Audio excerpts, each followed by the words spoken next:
Oh, what are we fighting for? Well, we just stopped recording. Should I end record and record? What do you want me to Could do? have recorded again. I thought we had enough dildo talk. I didn't know you were going to go into a Puff the Magic Dragon rendition. It sounded like you were going to have extra stuff on a Patreon or something like that for people to see. Yeah. They need that stuff. The magic dildo. Welcome, everybody, to Court Cousins, episode 79. My name is Kyle. I'm happy to be joined by my co-host, my cousin, Jason the Peach.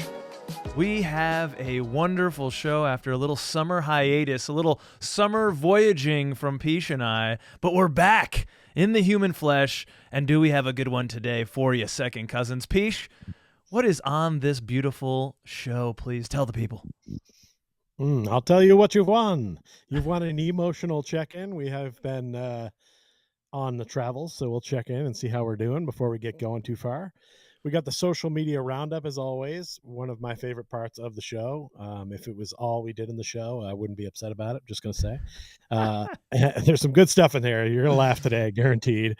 And we've got Magic the Sports Card Gathering today as our feature segment. Yes. Because we like to collect cards. We like to showcase our Orlando Magic on cards, and also we want to do a little side hustle for Card Cousins, which check it out. It's going on. It's a thing happening. So, hey, check it out. And then the large ending, which always has hijinks and fun, and honestly should be watched by more people. I see the thing sometime, and I look and I see people are dipping out of the show before the large ending. Yeah, I say mistake to you and all those who do that. You should really go to the large ending and just watch that, because a lot of times that's where the laughs are.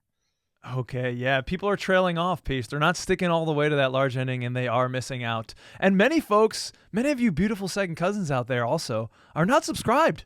I don't know why, Peace.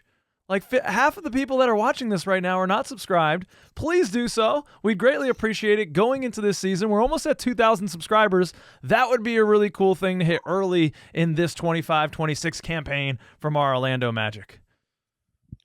Hell yes. And even if the half of you that haven't, and like a quarter of you will just check out Card Cousins and give us a subscribe there. Ooh. I want to get that. I'd like to get that up a little bit. We're at like, I think 53 subscribers over there, and growing pretty fast, actually. Yeah. A little bit like a weed, but like a sexier weed, like a dandelion, because it's a little fuzzy, but kind of pretty. But it'll fuck up your sinuses. No, the show won't fuck up your sinuses. You know what? Scratch this. Hey, dandelions have a lot of great purposes too, man. You can make dandelion tea. They're edible. People hate on the dandelions, but they can be useful. And you know what else is useful besides subscribing and liking people?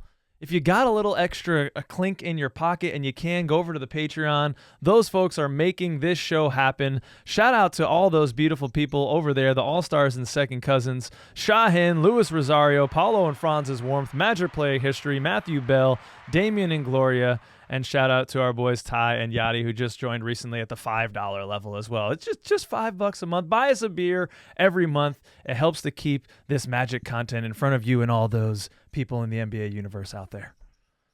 And actually, I don't drink some months, so I'll save it all up, and then I'll use that beer that you're getting us per month when we go to Orlando for Court Cousins night.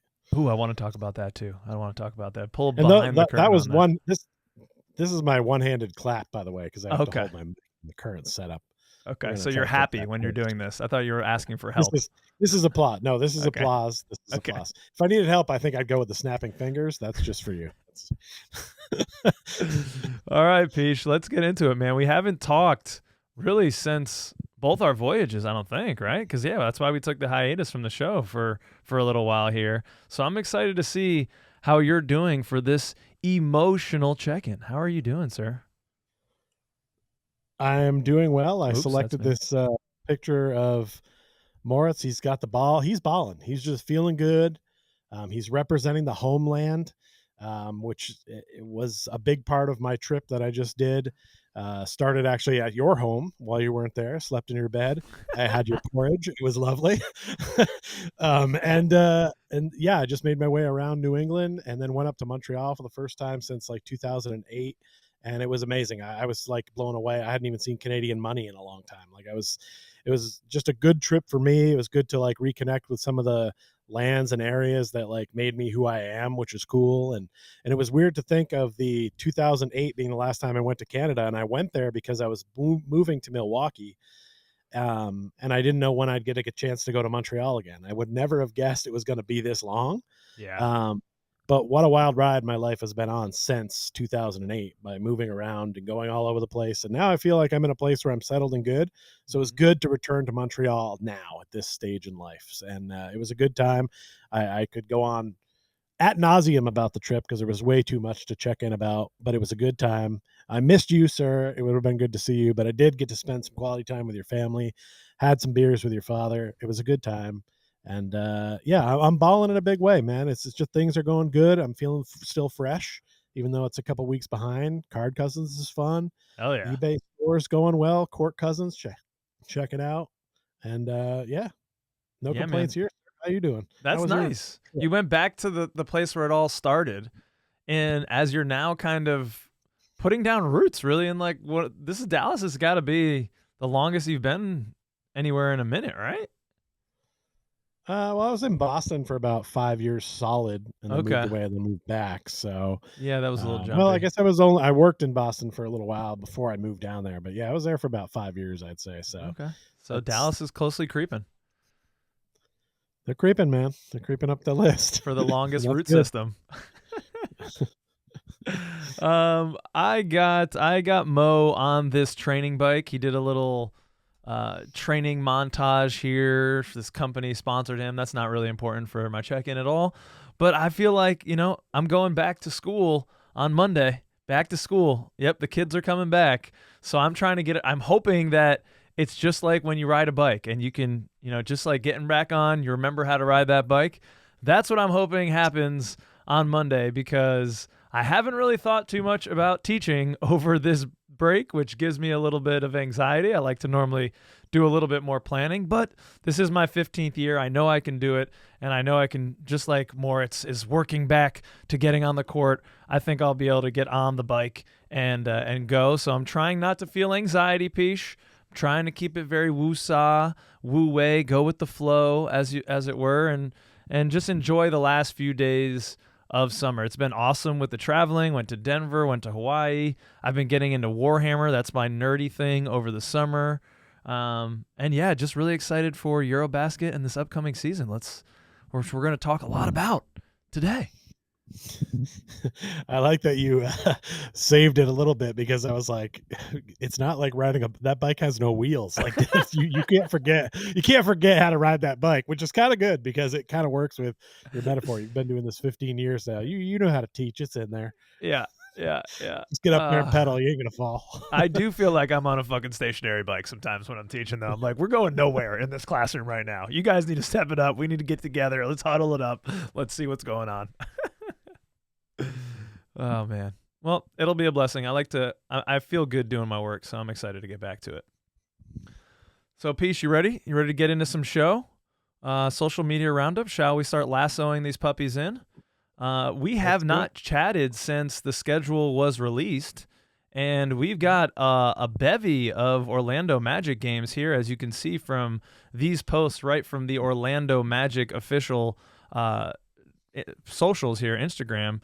We have 14 games this year, nationally televised, I believe, which jumped from, as I was looking it up, only 5 last year, and it didn't even seem like 5. I think we got flexed into some games that weren't even that good throughout the year.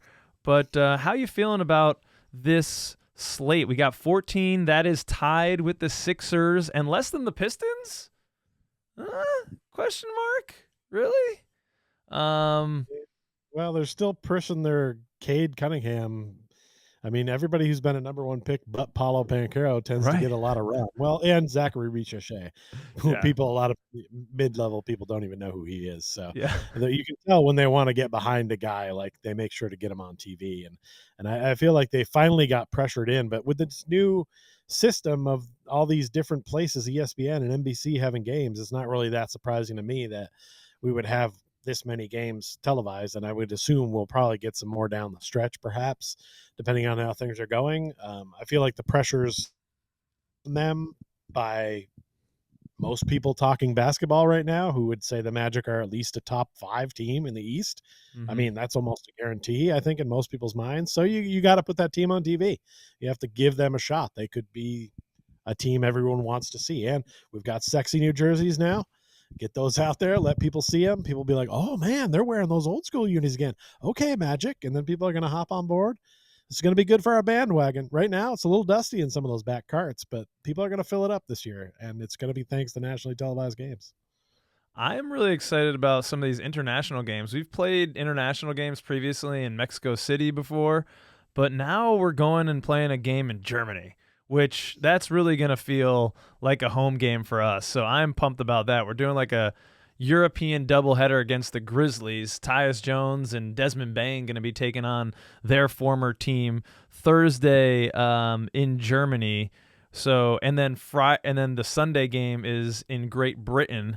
That is an away game for us. So they are counting the German game as a home game. That would have been hilarious if they counted it as an away game for us. That would have been nice and sneaky because the Mexico City game against the Hawks was a home game for us, which was bullshit. But at least this international game is going to legitimately be a home game atmosphere for our Orlando Magic. I'm nationally televised games. I'm glad we're getting a little bit more respect. Should we be above the Pistons? Definitely. I think we're going to talk a lot about Paolo Banchero, so I won't go there. But the only thing I'm really focused on, Peach, is when's Court Cousins night? These national televised games are great and all. They're wonderful. But when is the 4th annual family reunion, Court Cousins night, going to be happening this year? I got a bunch of potentials here listed on the slide. We don't need to go through them all right now, but actually let me go through some of them and see if fans out there have any inkling. Well, Peach and I were going to have to kind of talk and see what works with work schedules, but normally I like to go down, Peach, and what's worked for us in the past is like catching Thursday, Saturday homestand games or like a Saturday, Monday so that we can each take off a few days work from one week or another and spend a good 4 or 5 days down in Orlando. I mean, early on, it's the opener, October 22nd, Peach. I've never been to a home opener. That could be interesting against the Heat, and then Friday against the Hawks, and then that same Saturday against the Bulls. Nice little homestand there.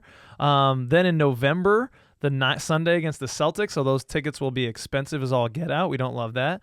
And then the 10th against the Blazers. This one, Peach, Kyle's birthday down in Orlando. What do we say? Thursday, November 20th against the Clippers. We saw them last year, though. And then Saturday against the Knicks. Again, an expensive ticket. Don't love that one.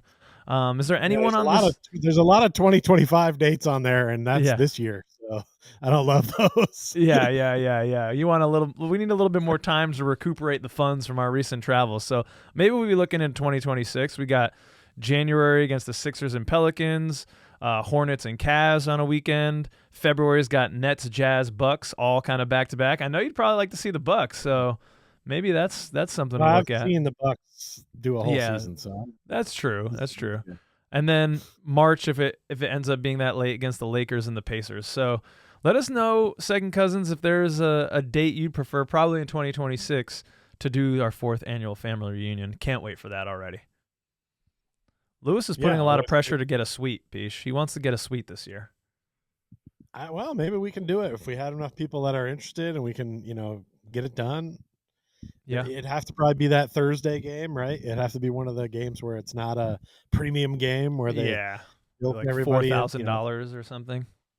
Right. That means games against the Lakers probably out. But, maybe that game against the Hornets on a Thursday, that could be. Yeah, and then going to the Cavs game on Saturday is going to be a blockbuster if everyone's healthy. Sure, because the Cavs are technically a threat. Technically. Yeah. No, they're not going to win anything in the playoffs, but they're technically a threat. And we've had a little postseason juice against them. I think there's definitely some tension in that matchup, so that could be a really fun weekend. So let's think about that. January 22nd, Cavs the 24th. Look out for it, Second Cousins. We'll be announcing it on our socials and on the next show whenever we get it figured out. Okay. National games. Yes. Would you like to get into this Paolo disrespect, sir? I think you I can't see the slides well unless you put them on the big screen there. So okay, well here is this what you're talking about here? So Yeah, I mean, what's we up? got you replied to this gentleman. This is Lawfey's son, Lawfey's son. I don't know if this is Lawfey's son, so this is like Lawfey Jr. perhaps. And he says, "How come nobody talks about him being Paolo Banchero, listing a 50-point game last year, 30, 40-point game, 40-point game, 30-point game, 40-point game against the Bucks?" And then we have another, and then you replied, I'm sorry, Peace replied, Oh yeah, what's that? Got to promote. yeah. You're like, we talk about him. Come over to Court Cousins. Yeah, you got the shameless plugs all day today. Card Cousins, you're getting this guy. Lofty, you better be watching right now because we're talking about Paolo Banchero. And another person is saying here, I feel like Paolo, the league is really on some funny business. Cooper Flag having a Christmas Day game before Paolo is insane, let alone the Spurs. And they're doing a horrible job promoting Paolo and the Magic. This is kind of along the same lines of the Paulo disrespect train, Peach. And while I very much agree with, I feel like Paulo in that the NBA itself is mismanaging a guy that anytime you look up his statistics, it's like first to do it since LeBron, first to do it since Luka, first to do it since Magic Johnson, first to do it since Larry Bird. This guy is generational. He's in the league, and it's like they've just put him over to the side. Jordan Brand is flying him all around the country, going to international, going to China, doing everything it can to build him. And you would think the NBA would want to get in on that. You have a great partner in the Jordan Brand to really elevate this guy and get another star as the Steph Currys and the LeBrons ride off into the sunset. This guy should be ready. But instead, they seem like they want to do Victor Wembanyama and Cooper Flag. And I think that's why the disrespect feels a little bit more palpable this year, Peach, is because Cooper Flag is coming into the league as a forward, and you've sent me all these bullshit cockamamie lists. Oh, who are the top forwards in the league in the NBA? And Cooper Flag is above Paolo Banchero, hasn't played a game in the NBA. Are we serious, people?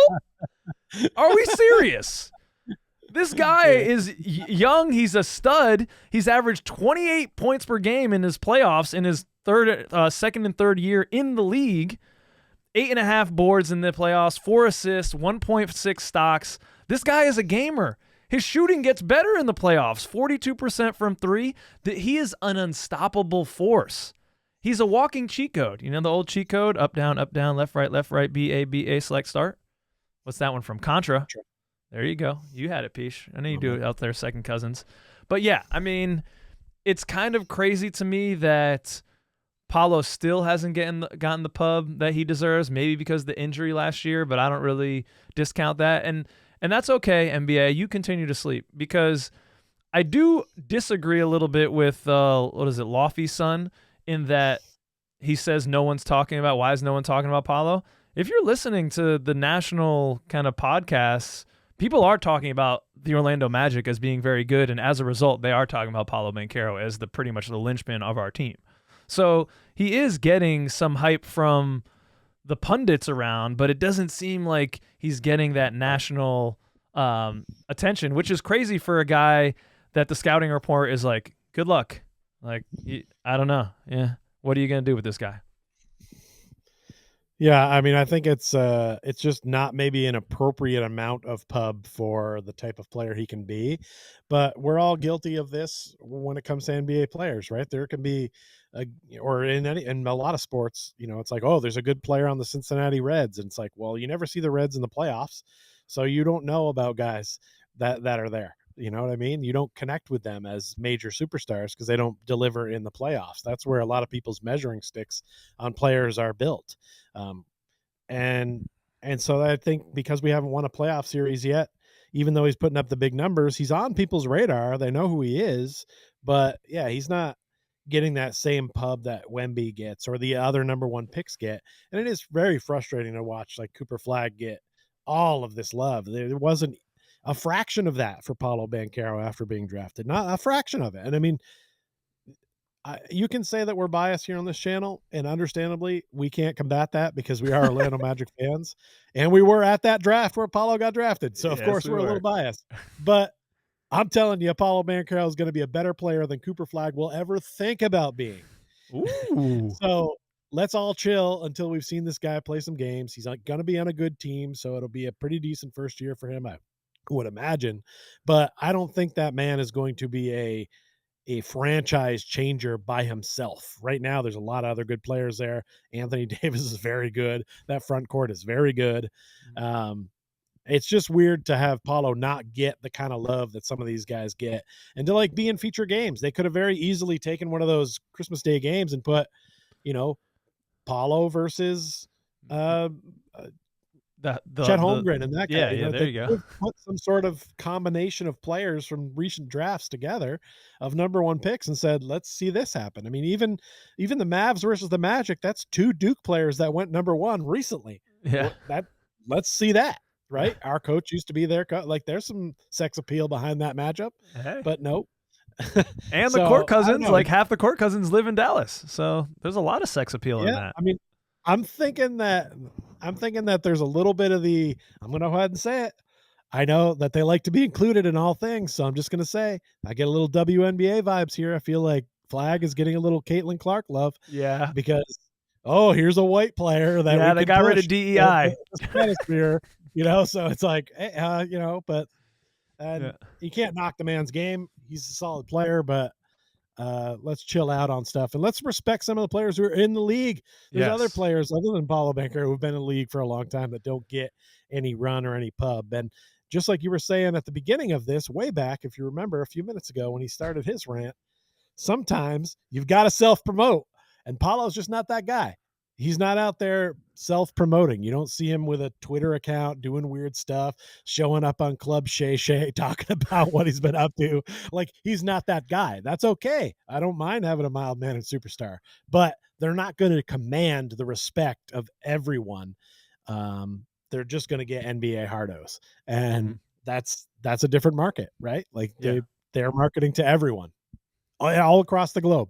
So they have to pick what they think is a more marketable star. And maybe Paolo Banchero isn't the kind of guy that's going to sell your cornflakes in the morning. And that's okay, because we just want him to drop 40 and 50 and win basketball games. Amen to that. It's not about it's more about, it's not about disrespecting Flag. It's more about respecting the guys that are in the league. I agree with you with that. Like, let's give respect to the guys in the league. I can't stand when guys who haven't played a minute are immediately getting put up on the pedestal. But Paolo Banchero, as I said, is an unstoppable force, and as Welt God reminds us, this whole team is an act of God. It is a hurricane brewing in the Atlantic Ocean and coming for these United States and every team across the NBA, the National Basketball Association. There is a wave coming in, and it is the Orlando Magic, as Welt God lets us know here, Peach. Welt God coming through with the chuckles. I was in a part of a tsunami. I survived my first tsunami in Hawaii, man. Were you also scared off by the Orlando Magic starting five? Were they vacationing? That's how far it got. That's what I'm saying. They're already clearing the beaches in Hawaii for what's about to come in this 25-26 season. Wow. Yeah, I've got to tell you, that thought of ever going to Hawaii has scared me, because I thought of a tsunami could just pretty much wipe us out, or we'd have to climb a volcano for safety. Yeah. Well, that's pretty much what we did. It was a little eerie. We were on a tourist beach at the time, and the alarms on everyone's phone go off. And at first the lifeguards are like, nah, it's fine. And then about 30 minutes later, they go off again, and the sirens go off, and the beach is empty in like 15 minutes. And then it was just me boogie boarding alone with the turtles. It was awesome. I got another hour in when no one was there. We had relatives. We had some in-laws on the island. So yeah, we just went to the top of pretty much that's what we did. We climbed a mountain and hung out with his family, with my brother-in-law Cyrus's family. But anyways, that's neither here nor there. Let's talk about the Orlando Magic. This Orlando Magic storm is fueled, in my opinion, Peach, this year by Desmond Bane. And we haven't done a lot of talking probably about Desmond Bane and how big of a pickup this is going to be. I mean, I was watching, just to prep for this, watching Desmond Bane highlights, and I was getting excited. I was getting very, very excited watching Desmond Bane do his thing. In my mind, it was, he's kind of a 3-and-D player, but that is far off from what Desmond Bane is. He brings a lot of ball handling. I mean, he is a great shooter, 40% pretty much career shooter, but they're tough shots. Like, he's dribbling off the dribble, off movement shooter. These aren't just catch and shoot threes. And the handle creation is really something that is going to propel this team, I think. It's going to take some of the pressure off Franz and Paolo. And this is a guy who's probably underrated as a passer. 5 assists per game. That's like top of our team as of last year. So this guy in a pick and roll with Franz or Paolo is just going to be unguardable. It's going to be like him with Paolo is going to be like giving Batman the Infinity Stone. Like, it's just going to be unbelievable for Paolo. Desmond Bane's probably going to get some amazing looks. It's not going to be so much pick and roll. It's going to be pick your poison, because what are defenses going to do when they have Paolo and Desmond Bane or Franz and Desmond Bane working in these pick and roll circumstances on the offensive side? I'm really excited to see how the team looks with Desmond, and Tyus Jones thrown in there too is just unbelievable. Yeah, well, listen, Marvel fans, I got you here. Batman would not be able to have the Infinity Stone. Okay, he's in DC, whatever. He's just a man. He's also in the wrong. Yeah. All right, Okay. Everybody's got. We're good. Okay. Yeah, I don't. Sounds like you're telling me. I mean, I've seen a lot of Desmond Bane because they put the Memphis Grizzlies on TV. Yeah. So I'm very familiar with his game. So I'm not shocked at like what I see in these highlights. I know what he brings to the table. That's why I was amazed when we got him. Like, oh, okay. He just seemed like the kind of guy a team wasn't going to let go. But I see that what is going on right now, and I don't fully understand what's going on with the bargaining agreement and all that stuff, because that's just egghead nerd crap. But like, it looks like teams aren't going to get to keep guys they've drafted anymore long term. Like, it's just hard to do. And the Grizzlies were getting at a point where they had to make a choice, and they got at least something good in their mind for Desmond Bane. So they made the move when they did. But it's sad. It's kind of tearing some teams apart. But yeah, he should have been a guy who's still in Memphis, without a doubt, because he's was one of the most talented players on a regular basis. And that's now coming to us, and a guy who's somewhat durable in his prime too. That's the crazy thing, right? He's coming into his prime as a player. I think that the Grizzlies could have kept the core of Jaren Jackson Jr., Desmond Bane, and Ja Morant together financially. They would have had to make some moves around the rest of the team, but I think it just shows more that they have kind of given up on this era that, of their team with the Ja Morant led era. And I think it's really more on Ja Morant not ascending to that superstar and not being available on the court more so than Desmond Bane. I don't think Desmond Bane was the problem in that. He was playing and he was succeeding when Ja was out. So right. I think they're just kind of. They should have traded Ja Morant, but they didn't have the balls. Yeah, and I don't know if anyone really wanted him. He hasn't been not for the price that they would want. They need to rehab his value a little bit because of all the injuries and all the other bullshit. So, yeah, that's going to be interesting. But hey, we're the benefactors of that. The picks, who cares? I'm excited to see how he impacts his team, not just with his play, but like Jalen Suggs looking at Desmond Bane and saying, hey, I can do a little bit of that. I think I can add some of that to my game. If he gets that going, and of course the camaraderie already with Tyus Jones and Desmond Bane, and Tyus Jones has a relationship with Jalen Suggs, I think he could unlock different parts of different players on the team. So I'm ready and raring to go. I can't wait to see this guy in a Magic jersey. Yeah. There hasn't been a season in the history of this show, because we're heading into year 5 this year. Yeah. There hasn't been a season where we have legitimately been excited about our guards past maybe 1 or 2 of them. And now I'm like, hey, I like what's here. And you hear things about Jace Richardson. Could he be somebody that pushes people for playing time? Anthony Black still needed more playing time and more growth. Is he going to move to wing? I don't know. But when you got Tyus Jones, Desmond Bane, and Jalen Suggs, those are 3 guards that I can legit be excited about being in the backcourt. They're not maybe your prototypical guards, NBA guards, but that's okay because we're a front court based team with our length and 6'10" wings and all that stuff. And those guys can just be complementary and do their guard things, which is playing D. And yeah, like you've said, the ball handling from Bane, I think, is going to be a sleeper Yeah. for our team because we need some ball handling badly, and that is something he does very well. Don't we all? Am I right, guys? You got to mind the nuptials.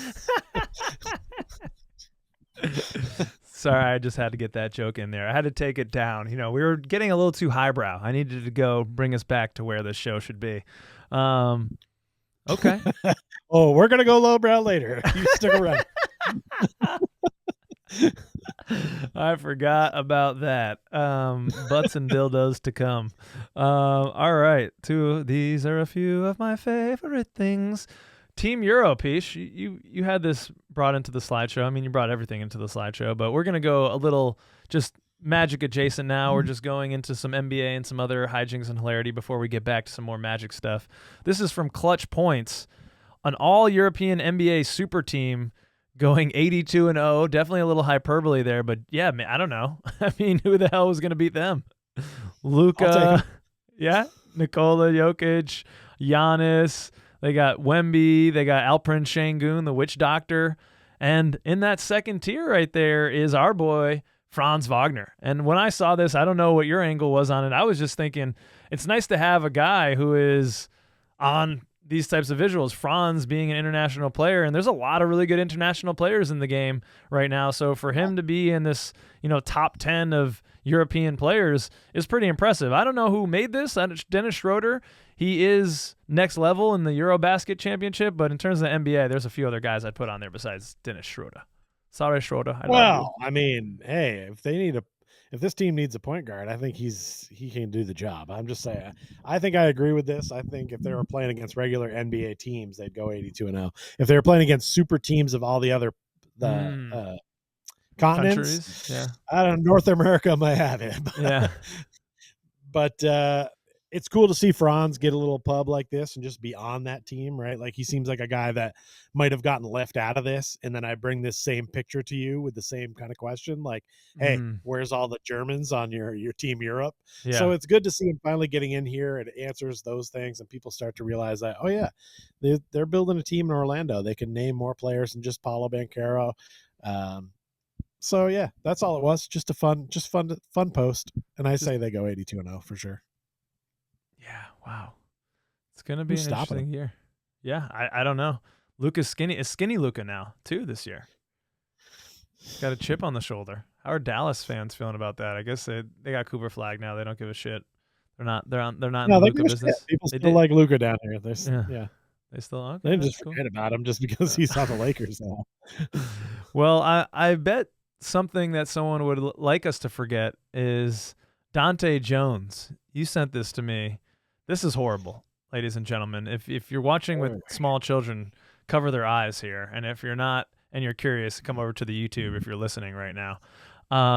Don't know who this man is, and this just sucks because even if you've just been in the NBA, your profile's a little higher, and we don't hear about this outside of maybe a post that whoever found this video gets, the hotel manager, but this guy right here, Dante Jones, apparently played for the Clippers. There he goes, into the back, right into the buttocks. He's got fingers.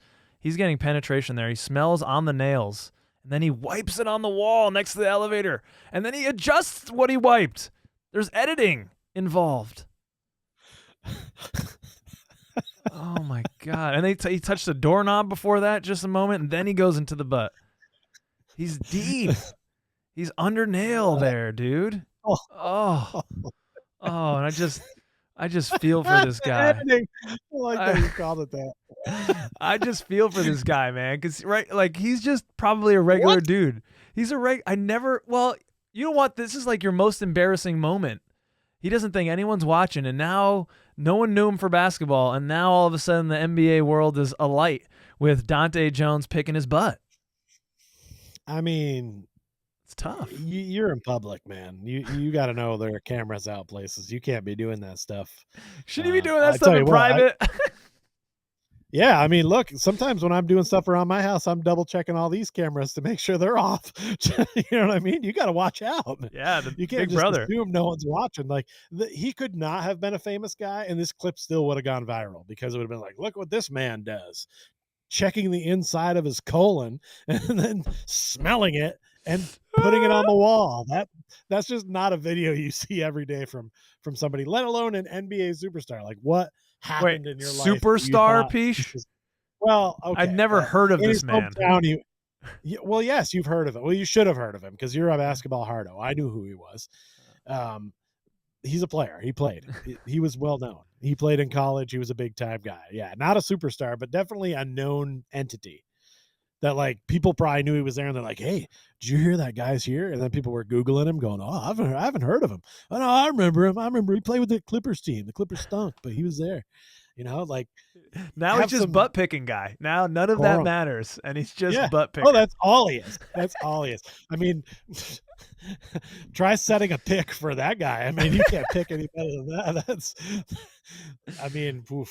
No one's There's no sharing coming back from anything. that. He's Yeah, no got to make one's. a large donation to like the United Way or something to Yeah, just make up for everything. colonoscopies for every man that of age in the U.S.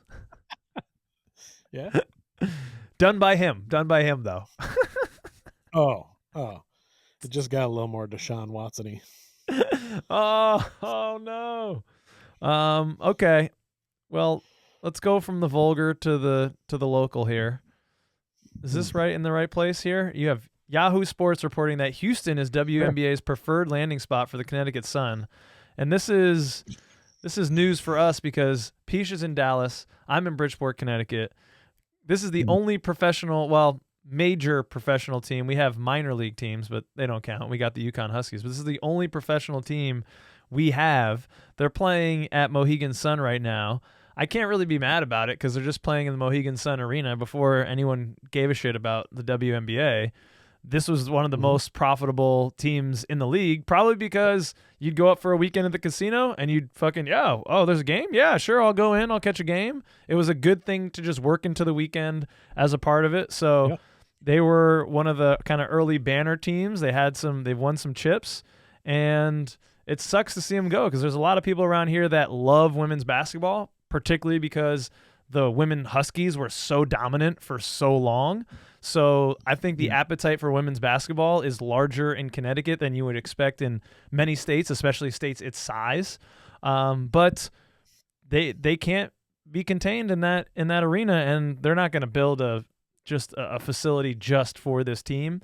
So I don't know that there's much that Connecticut can do. I wish them well. Well, as you can see in the caption there, Hartford is one of the top cities, and that would keep them in your state and replace the Hartford Whalers, your last pro team before the Connecticut Sun. But also Boston, I feel like, deserves it more. That's a big market to not have a WNBA team. And it would keep them at least in New England, so at least there's a little bit of brand familiarity there. But I don't know. Just wondered how you felt about losing your team. I know you're a big fan. Yeah, I say every summer as a teacher, I have the whole summer off. I have nothing to do. Summer's over. Like, how many WNBA games attended? 0 WNBA games ever attended. And I misspoke. They've never won a championship, gotten to the playoffs a lot. Okay. And there is the Orlando connection here because the Connecticut Sun were originally the Orlando Miracle and were relocated to Connecticut in 2003. So maybe some second cousins out there have a little bitter spot in their heart for the Connecticut Sun, and they're right now you might be a little happy, you second cousins down in Orlando, and don't be happy with my sadness. All right, you're better than that. Yeah, that's a very Boston fan thing to do. Don't do that. Okay, all right. So let's get back into some Magic basketball stuff before we go on to Magic the Card Gathering and then the large ending. So don't go anywhere, you sexy bastards out there. All right, here we go. I don't know where he's going, but I see it over there, so that's why I keep looking over there, everybody. All right, this one. Right? I like this. When I saw you capture this post from, I can't tell, NBA District, and it's talking about what if the NBA expanded who would the teams protect? And you can protect, I guess, if there's 12 of your guys and you have to leave 3 out. I also think this is kind of an interesting thought experiment to do, although it is a little triggering and for me because the big boogeyman, the elephant in the room, hiding in the closet, is Paolo's definitely going to sign this max extension. We already did. I'm sorry, but what if Seattle gets a team? Right, that's the boogeyman for us Magic fans. But I know. I'm sorry. I shouldn't. I'm knocking on wood. I'm knocking on wood right now, everybody. You see it. But let's still do this little mental exercise. The list they have here is that the people that would get snubbed and be available to the rest of the league in an expansion draft would be Goga, Jett, and Ji. How are you feeling about this post? Was there a reason you brought it up, or you just wanted to discuss what the Magic would do and if we agreed with this? I just thought it was interesting and wondered if you felt the same way. Mm-hmm. I feel like sometimes teams will leave, and this doesn't really show up in this post, but sometimes teams leave guys that have bad contracts exposed because Right. they know teams won't take them. Yeah. So I feel like I think I might have put like Wendell on this, thinking daring Mm. them like, hey, take him if you want, but here's what he costs. Oh yeah. And a team that has no players might go, all right, well, we got to pay somebody, right? And Yeah. they might take them out of hands. So, but I smell what they're cooking, and I think there's no objections here. And I think a team, if they had to take a player from us, would probably take Jett Howard, right? Because at Yeah. least there's some potential upside there. Mm-hmm. Yeah. I think Wendell's not on this list. So whoever made this list, NBA District, y'all messed up. You didn't put Wendell in our protected players list or in Yeah, the Tyler. notable snubs. So I like your logic with that, especially if this was something that was happening this year or next year, to put Wendell Carter Jr.'s contract out there to get taken, because what is he going to be? He's jumping to like 22 mil, I believe, pretty soon. And in my opinion, that is too much for his production.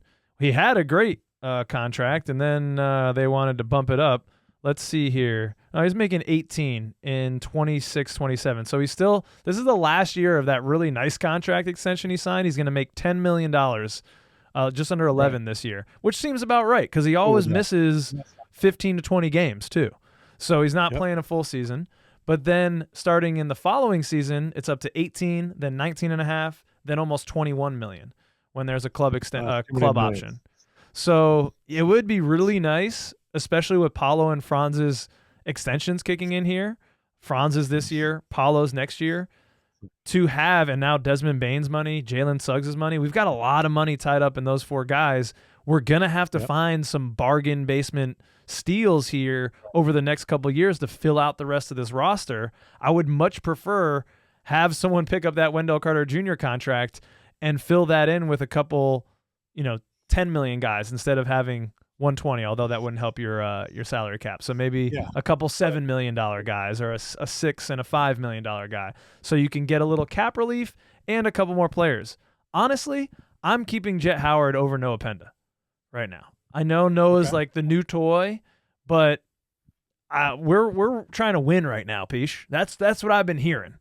And while Jett Howard hasn't been on the floor, I feel like now he's going into his fourth year as a player, third year. He's going to be more mature. He's going to produce more than Noah Penda. What I saw from Noah Penda in Summer League is no offensive game. Zero. And while the defense might be a little bit better, I would prefer have Jett Howard. I'd probably put Noah Penda out there. And yeah, I don't know, J.I., Goga Batatse. I guess I would have Goga then saved instead of Wendell Carter Jr. I'll leave Jonathan Isaac out there. Okay. Well, how about you? Disagree, but that's totally fine. I just, a guy who just plays defense is going to find time on our team. Coach Mosley he loves it. Unless those two new coaches have that kind of effect on him that they completely change him into being an offensive guy. At the end of the day, they would keep Noah Penda over Jett Howard because of, one's an offensive guy, one's a defensive guy. And if they're, rather than flip a coin, that's what they'll use to decide it. But it's all hypothetical. And look, I know they want to get a new NBA team in at some point. You keep hearing about it all the time. And obviously Seattle's a prime suspect, but so is Las Vegas. Yeah. So just because a team comes in doesn't necessarily mean it's going to go to Seattle, and it's going to and even if a team went to Seattle next season, Kyle, this is said Yeah. again so that you'll Yeah. calm down on the whole Seattle thing. I'm calm. I'm totally Like, calm. even if a team comes in a league next year, which would be way too soon, I think, for them to turn that around that fast, they're going to stink for a while. So let him do his good stuff now with us, and he can go there later at the end of his years and have good times there. Yeah. Especially if it doesn't pan out here, he could retire with the Orlando Magic if things go well here. But that's a later problem. It's a very later problem. Like Agreed. That's what we're worrying about, those draft picks we lost for Bane, right? Yeah. Like, so that's a way later problem that hopefully we do not care about. So Yeah. I want the Seattle Sonics back. I want them back. I wouldn't be mad about that either. They probably are pissed with the Thunder winning the chip this year. They're like, that should have been us. For sure. Yeah. For sure. Yeah. No, Montreal Expos fans were not happy when the Nationals won the World Series, except for me. I'm rare. You're a chameleon. Yeah. Okay. Yeah. All right. So that brings us to the end of Social Media Roundup. Thank you, everyone, for your interesting, intriguing, or just downright funny posts about our Orlando Magic. If you want to get something on the show, it helps if you @Court_Cousins on either Instagram or Twitter so that we can see it, and then it will more likely get on the show, and you'll get a shout out, and that'll be a good time. And thank you for participating in that, everybody. Mm-hmm. Then you can tell your girlfriend, "Hey, look, I'm on this episode," and they'll be like, "Is this your basketball thingy?" And because they always use the word "thingy" when it's not important to them, but they know it's important to you. Oh, that's the worst. They say little. Oh, is that your little basketball podcast?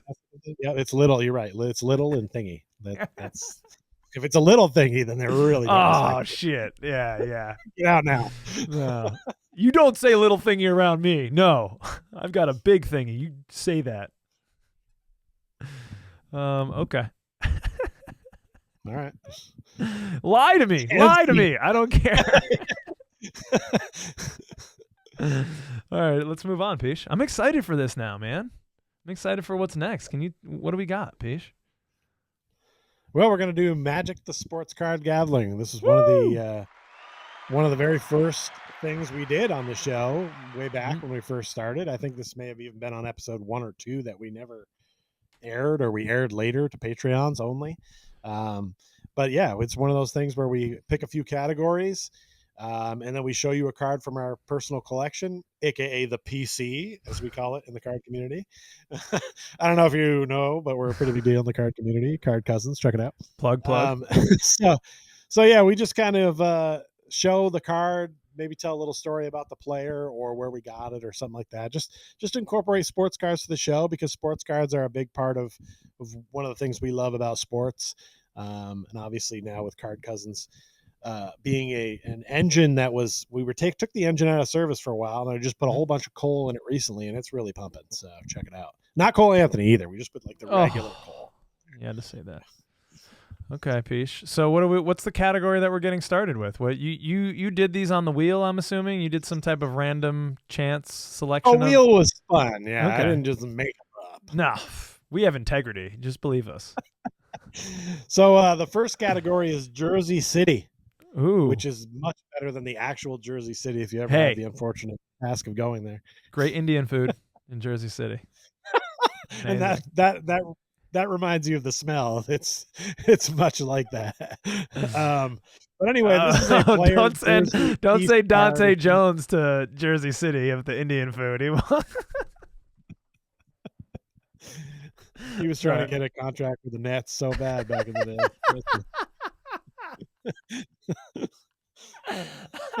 Just wanted to smell that fresh Jersey City air. Oh yeah. So anyway, yeah, it's a player piece or a jersey card. Yeah, I will start it now because you're giggling. Yeah, I've got this one right here of Dwight Howard. Nice. Back it up here so it focuses a little bit better. Yeah, but that's a Topps Finest from, I think it's 2006, 2007.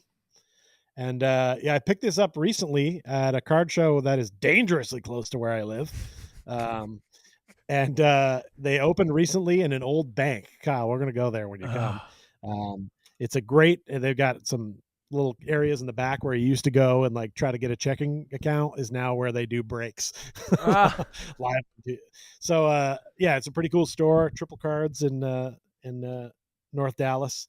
And I picked this up out of their, $1, $2, $3 box.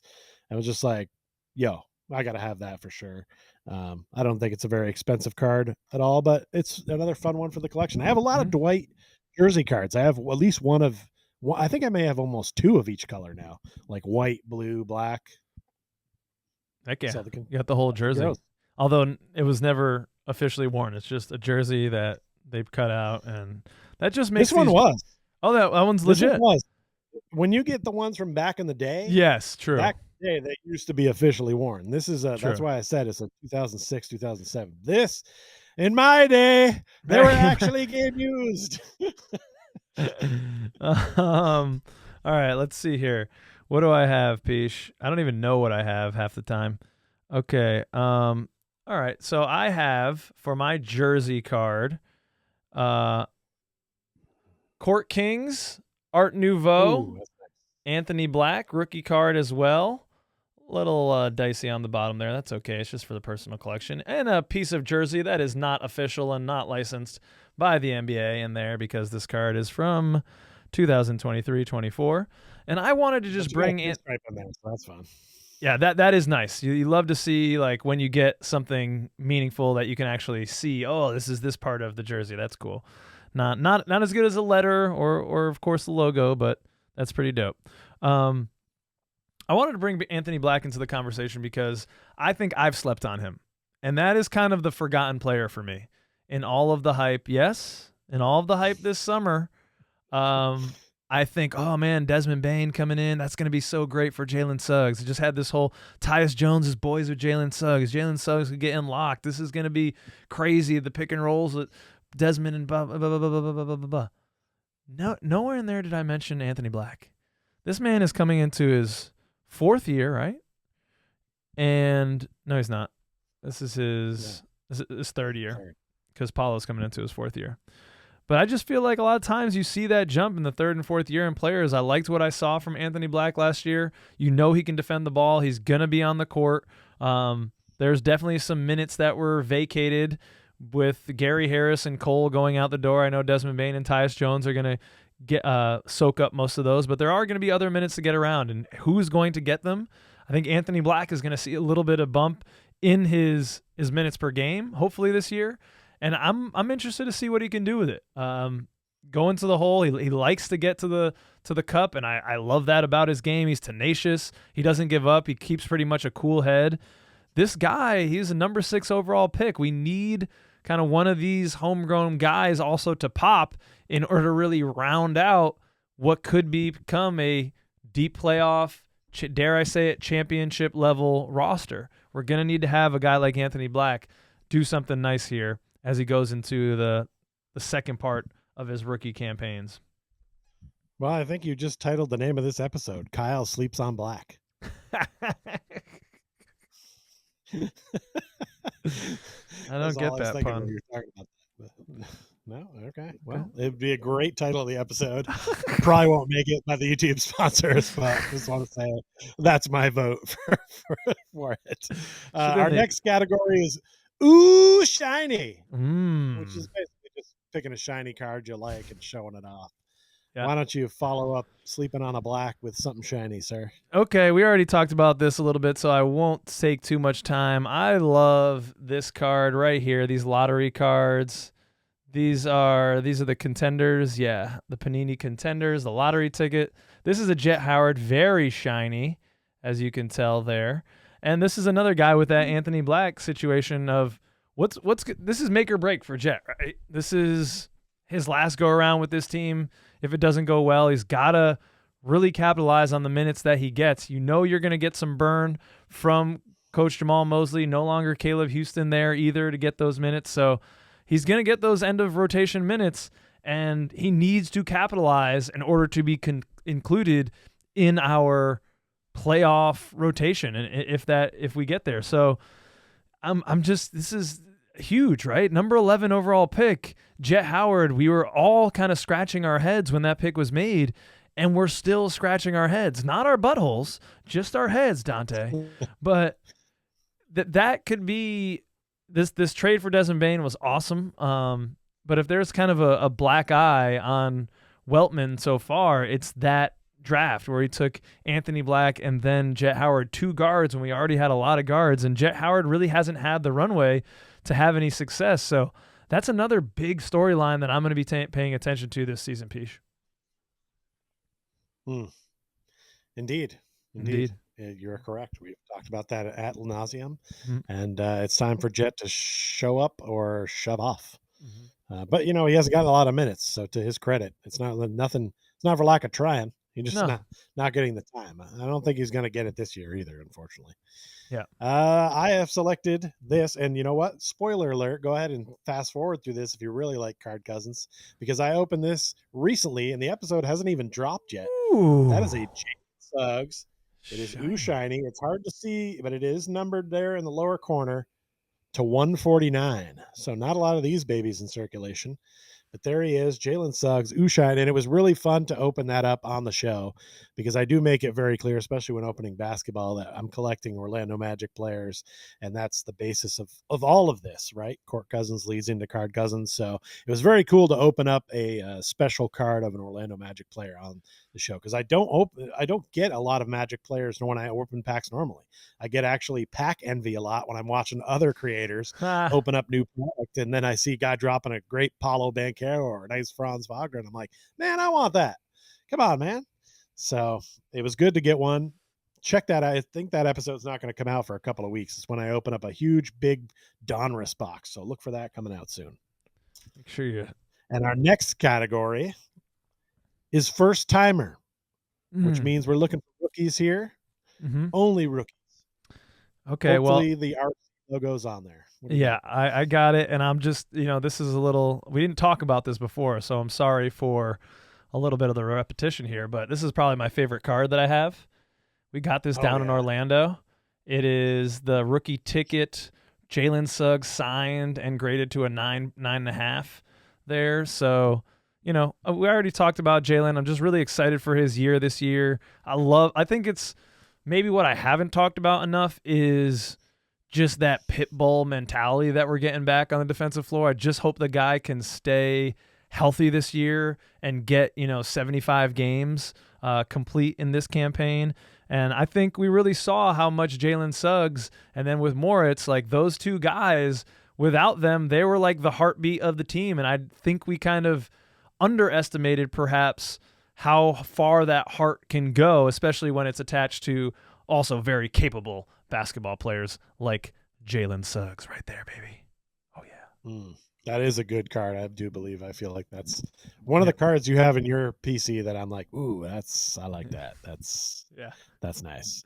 I have selected the man you spoke about earlier, a triumvirate. Wow. Of select rookie cards from Anthony Black, a local talent here in Dallas. And whenever he comes to play the Mavericks, all of the Black family comes out in mass. There will be more Anthony Black jerseys at that game than probably any other Magic game during the season. And you talked about it a lot. We're excited to see what he does this season. I think he could surprise some people by all of a sudden showing up as a key cog off our bench. Yeah. And I hope so, because he seems like a nice young man. And like I said, a local guy. And you'll have to see it. I picked up all three of those at the aforementioned card shop where I got the Dwight Howard as well. So you're going to clean that sucker out before I can get in there. It's all combed over by the time I get to Dallas. There's a lot of card shops down here that I don't hit though, buddy. So there'll be plenty for you to find. Okay. Our last category, our farewell category, is appropriately named Farewell, Sir. It's a card of a recently departed player as we bid them farewell. Okay. Would you like to? I think we have the same on this one. Oh, I think we probably have the same, but let's see here. I have a Cole Anthony instant impact rookie card. And it's just kind of sad.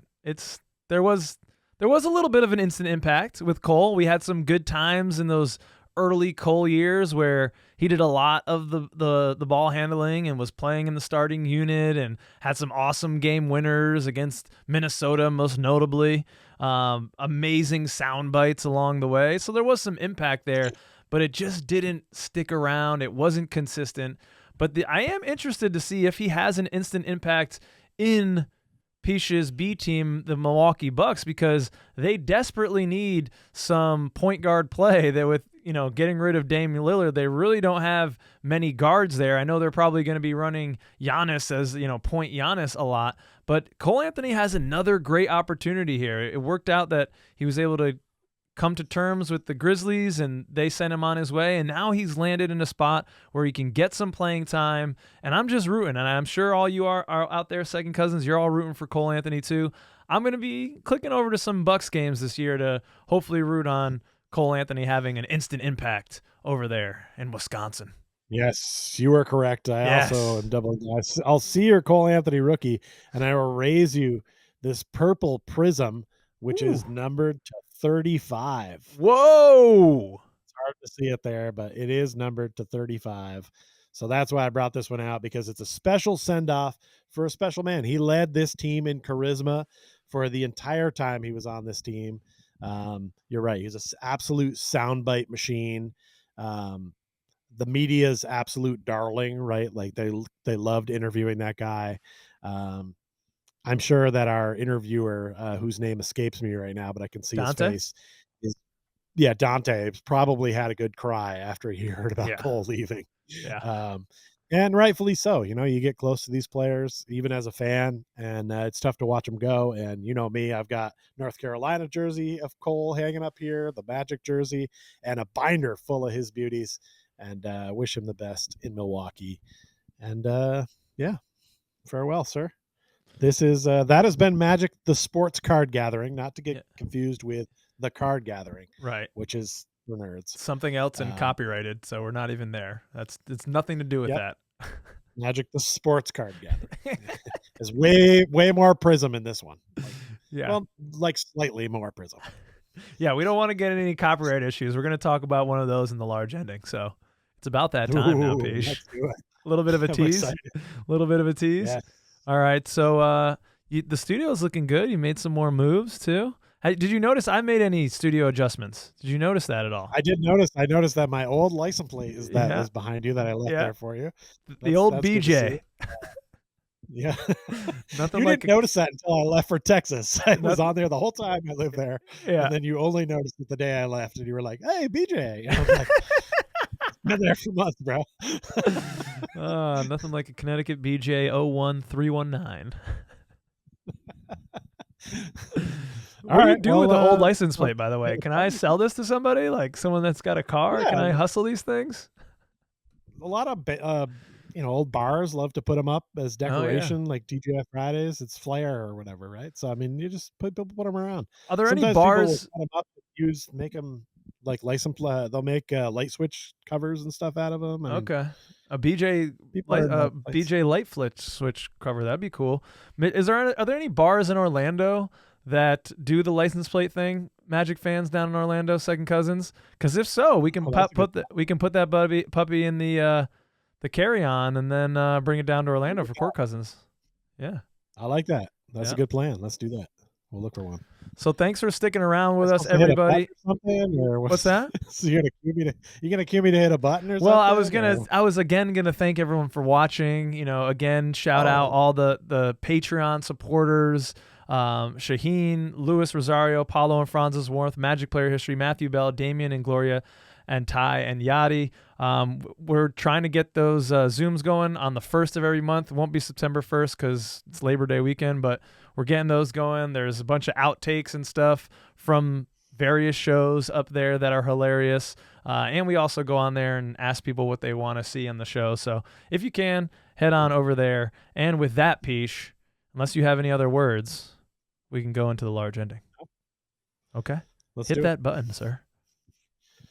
Today the button is a Snoopy Pog. There it is. Pogs. All right, get it started, Peach. I think it's beginning with you, yes. All right, sir, are you aware that there is a pickle fest that takes place in your home state? Are you ready to brine your mind, sir, with the Connecticut Pickle Festival? Do you know about this? Have you I been? did not know about this. I'm not really into pickles, so I will not be attending. I'm sorry. I like other pickled things. I love pickled cabbage. I like other pickled veggies, but I don't like cucumbers. I don't like pickled pickles. Really. Okay, well, I'm assuming, I'm willing to bet a large wager that at the Pickle Festival, they probably have some other things than just the typical pickles we know. That's true. I love pickles. I love pickles. I'm a little surprised you're not into pickles. Yeah, sorry. And maybe this is how the pickles have been ending up on the WNBA. They're fake pickles. have these pickles been ending up on WNBA floors? Is that what's been happening? Perhaps, maybe in the Connecticut Sun Arena. I'm not sure.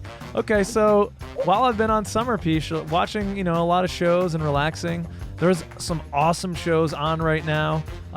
2 on Apple TV: Chief of War and Foundation. Chief of War, like Hawaiian history, dope. Jason Momoa. Foundation, based on the Isaac Asimov sci-fi series, freaking awesome. Alien just came out with a series on FX, so if you got Hulu or anything, that show is awesome. It's just a good time for sci-fi and like historical dramas, which I love at the moment. Peach, have you watched any of these? And if not, what are you watching? Are you watching any shows here or anything going on at the moment? I've never even heard of those first 2. Oh, okay. Yeah, and I've heard of the Alien one, but I don't have any way to watch those programs. I don't get Apple TV. That's never gonna be one of the ones I select. You got me with the Netflix. I finally came around to Netflix, but I am not going to go down that weird route. Okay, so what am I watching? What are you watching? Just watched 30 Rock. I'm kind of working my way back through that, getting some good laughs.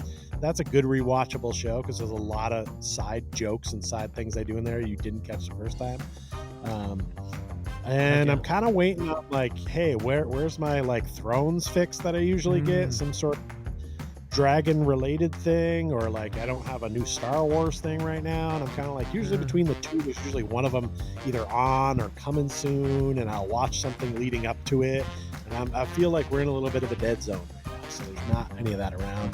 Yeah. So I'm just finding other things. I had to catch up on a lot of Netflix. There's a lot of stuff that I had not seen, so I was doing that for a while.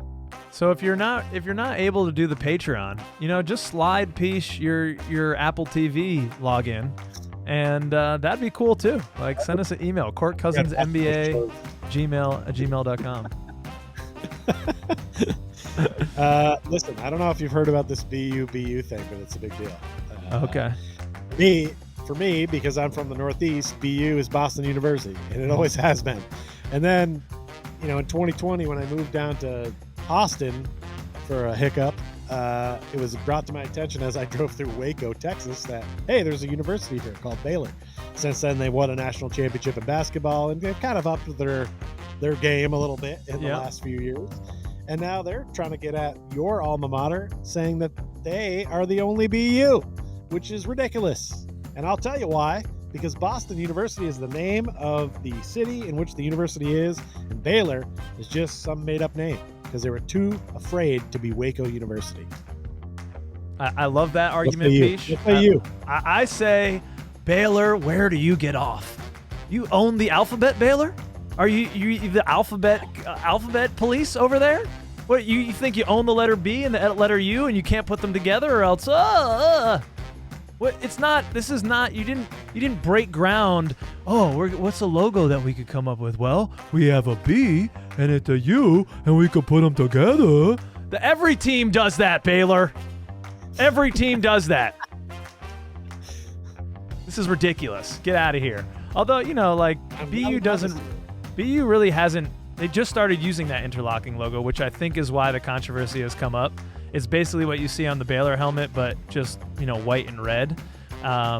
So I don't know. I don't know why Boston is fighting this. I know that they asked them to get rid of it, and now they're suing them. It's like, that's a new thing for BU. Normally we're just the side-by-side, so I don't know. It's not that sexy, Boston University. I don't think that we need to spend, students' money, which is already egregious. I think that school is like $60-some thousand a year now. You don't need to spend kids' money on fighting this in court. Just be a little bit more fucking creative and come up with another logo, please. Jesus. Yeah, I'm glad I brought this to you. That was a great answer. Okay, Peach. Well, you did notice that your license plate is there, and I in the basement I'm doing the aquaponics, and I come across a box, and it's got a lot of Peach items. So Peach, I ask you, what was your favorite thing? What are you missing more? All right, I'm gonna put mugs together. Are you missing the mugs? I got a Buc-ee's mug and a Mornings with Jason mug here. Okay, mugs or toaster, and I don't have the toaster with me, but you can tell the people what the toaster is. You know what the answer to this is we brought it up on the show before. Deep fans will remember this coming up probably a few times in the large ending. It's that toaster, sir, because that toaster will emblazon the Canadians logo on your bread. Yeah. And I don't have a toaster still right now because I kept thinking, where is my toaster? And it's been in your basement the whole time. So if you only watch this episode to finally get closure on the toaster, here it is. Definitely missed that toaster. I can get another one of those Buc-ee's mugs any day. Oh man, I'll try to fit it in when I come to Dallas for you. We'll ship it at some point. We'll figure it out. Oh yeah, I could do that too. Okay. Listen, I gotta ask you about this because I feel like it's basketball related and it's also dildo related. So that means there's two things I need to ask you about. It's right in my wheelhouse. What's going on with the WNBA? Why are these dildos coming on the court? Do you have a take on this? Do you have a thought? What is the person thinking? Where are you at? It seems like egregiously disrespectful to me. I don't get why people are doing it. And also, it's like, is there just some, I think this just goes into some of the male fear around the WNBA. It's like, oh no, the WNBA is getting more popular. Like, no, they're coming for our jobs. And that's the same thing a dildo does. It's coming for our jobs. And maybe they take our jobs. So, maybe there's some synergy there that this is a sad, scared man who just is acting in anger, and that's the only justification. I mean, it's not justification. It's still ugly, but I didn't know about this till you sent me this. It's horrible, man. I don't. What the fuck? Dildos are. It's weird that you didn't know about it until I sent it to you, because I believe this was the third one. I think a fourth one has happened since this one. And it just seems like it's an epidemic. I'm not sure what it's about, but counterpoint, dildos have been being thrown at male sporting events. It started to happen in Buffalo a long time ago. They would throw dildos at Tom Brady, aka the Bildo, and they would throw them usually into the end zone area when the Patriots were backed up. So it has been done at male sporting, and I feel like this is just one of those weird things where, I'm not sure if they're trying to protest or bring attention to green dildo awareness, because it always seems to be the green dildo.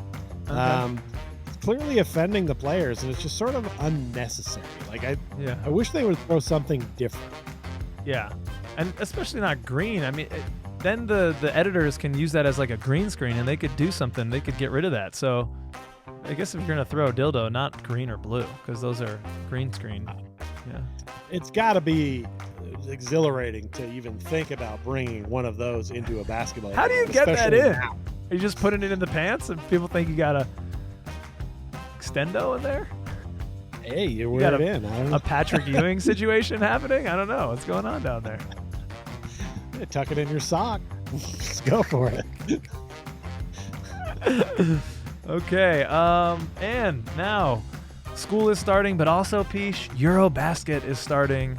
It begins Wednesday. The times kind of suck because it's happening in Europe, as we know, and they're playing a lot of like afternoon games, which for us are like Germany's playing Montenegro at 9:30 a.m. on Wednesday. So I'm not sure where to watch these, like recorded. If anyone knows where there's going to be archived games, please put that in the comments, because I would like to watch the full games and not just the highlights, but I don't know how I'm going to swing these times. There's some games that start at 2:30, which if I rush out of work, I could potentially get, but it's the first week of school. I won't be doing that.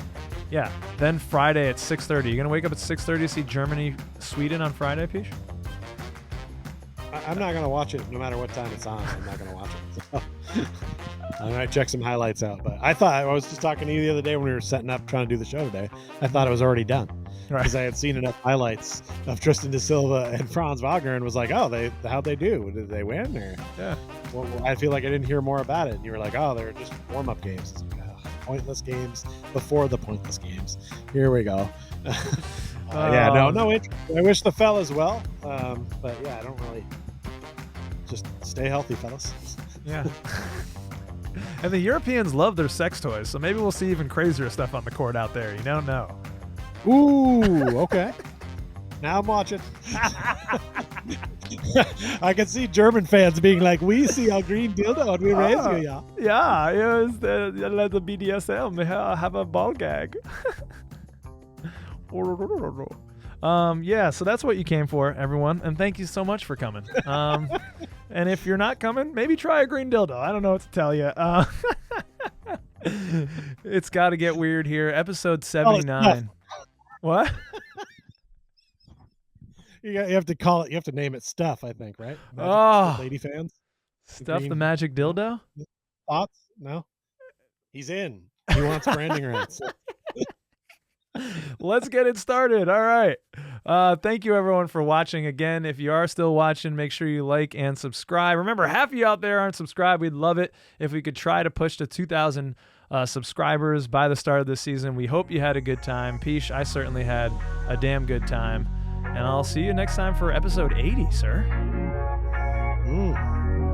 Wow. Thanks for coming. Peace out, everybody.